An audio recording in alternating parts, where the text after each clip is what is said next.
The night my wife admitted she had slept with her boss, she expected me to scream. Instead, I quietly placed an envelope on the kitchen table. She laughed.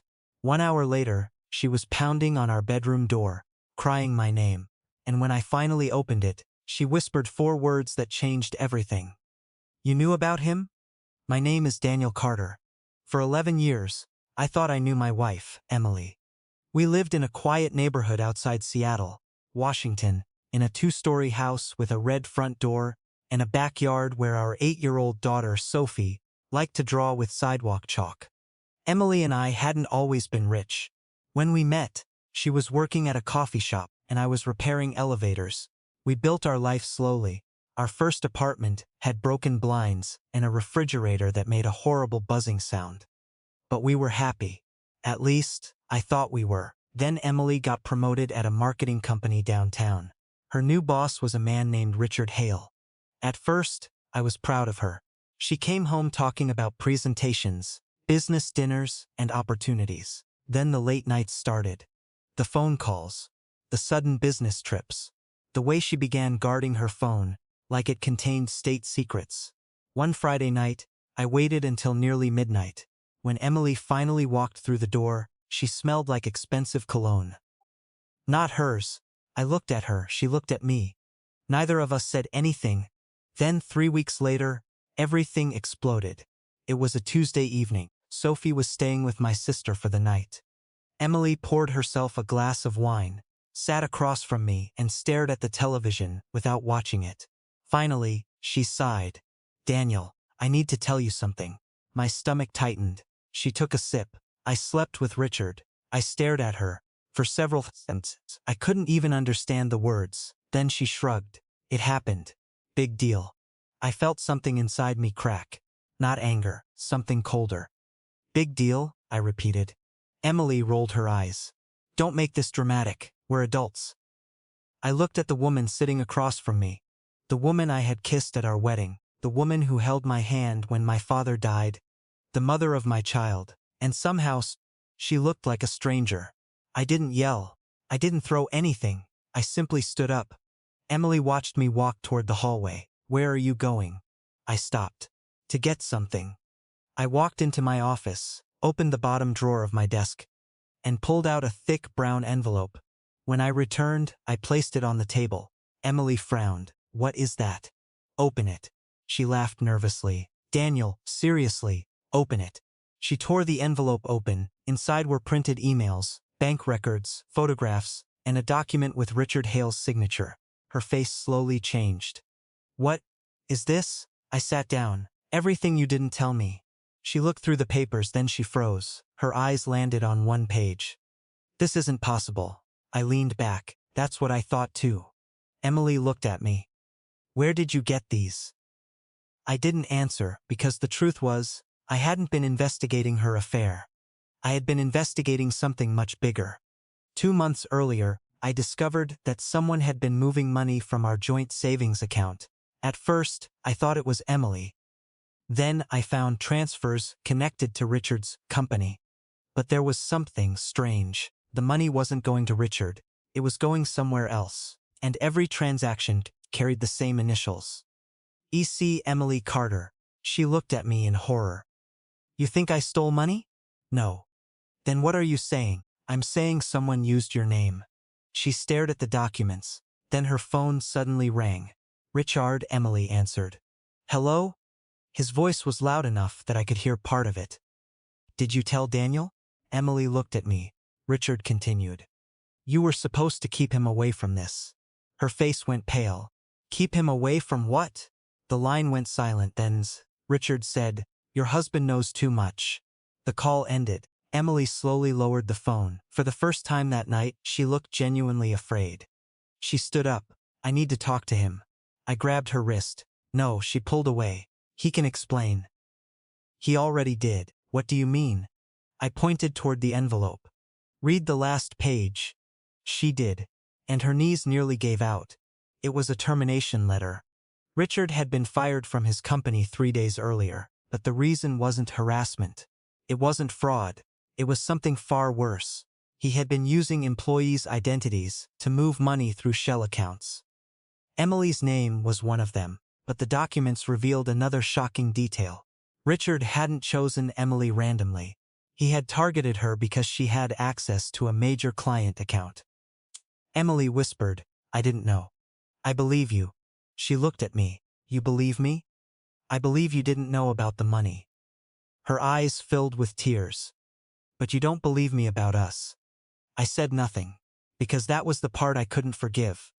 The affair was real. Richard had manipulated her, but Emily had still made the choice. She sat down and began crying. I was lonely. I looked away. I was stupid. Still, I said nothing. "I thought you didn't care anymore." That sentence finally broke through me. "Emily, I worked overtime for 3 years, so you could take that promotion." She covered her face. "I know. I missed birthdays. I know. I stayed awake every night when you were traveling. I know." "Then why?" She looked at me through tears. "Because he made me feel important." Silence filled the room. Then she whispered, "But you made me feel safe." I closed my eyes. There are some sentences that don't heal you. They only remind you exactly how badly you've been hurt. Emily grabbed her coat. "I'll leave tonight." "Where will you go?" "Anywhere." She reached the front door. Then her phone buzzed again. This time, it wasn't Richard. It was a text from an unknown number. Emily read it. Her face went white. "What does it say?" I asked. She handed me the phone. The message contained a photograph. Sophie, my daughter, standing outside my sister's house, taken only minutes earlier. Under the photograph were 7 words. "If you talk, your daughter pays." My blood ran cold. Emily began shaking. I grabbed my keys. "Call the police." But before she could move, another message arrived. "Don't." Then the lights in our house went out. Clement darkness. Emily screamed. I pulled her behind me. For the next few seconds, we heard nothing. Then came 3 slow knocks at the front door. Knock, knock, knock.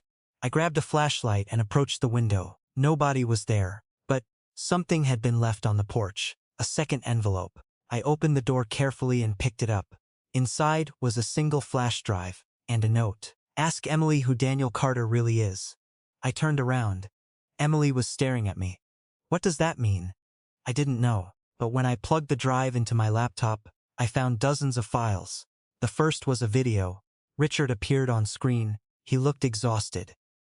"Daniel," he said, "if you're watching this, then things went wrong." I stared at the screen.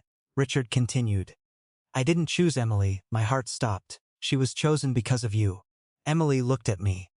"Daniel," Richard's voice continued. 11 years ago, before you met Emily, you worked for a company called Westbridge Financial." I froze. That company had been my old employer. The place where I had discovered accounting fraud. The place where I had reported my manager. The place I had left after receiving threats. I had never told Emily the full story, Richard continued. "You were the employee who exposed the original money laundering network."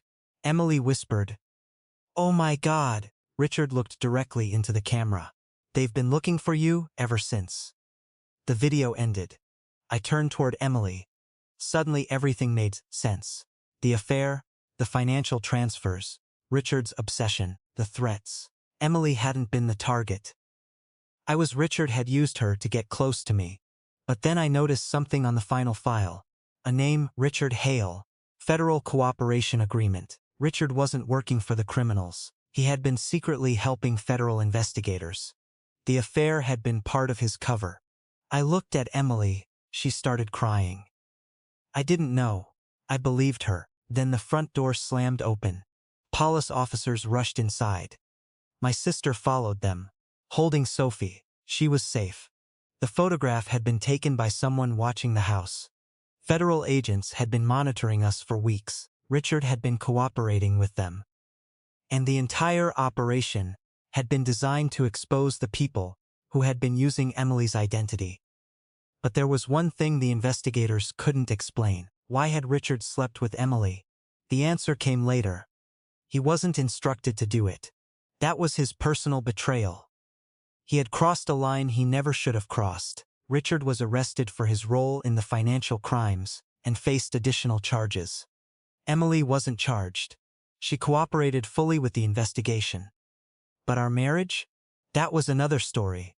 For months, we lived separately. Emily went to therapy. I did too. Not because I wanted to forget, because I needed to understand whether forgiveness was possible without pretending nothing happened. 1 year later, we met at the same coffee shop where we'd had our first date. Emily placed a small envelope on the table. I smiled sadly. Another envelope? She nodded. Inside was a handwritten letter. It didn't ask me to come back. It didn't make excuses. It simply said, I hurt the person who loved me most. If you never forgive me, I'll understand. But if you ever give me another chance, I'll spend the rest of my life earning it. I folded the letter, then I looked at her. I can't promise we'll go back to who we were. She nodded. I don't want who we were. I raised an eyebrow. She smiled through tears.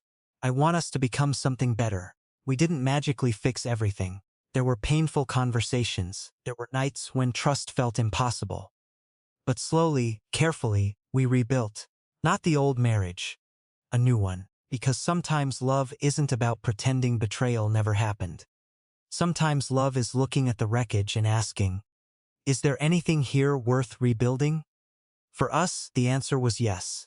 And years later, whenever I see that brown envelope sitting in the back of my desk, I remember the night my wife told me she had slept with her boss.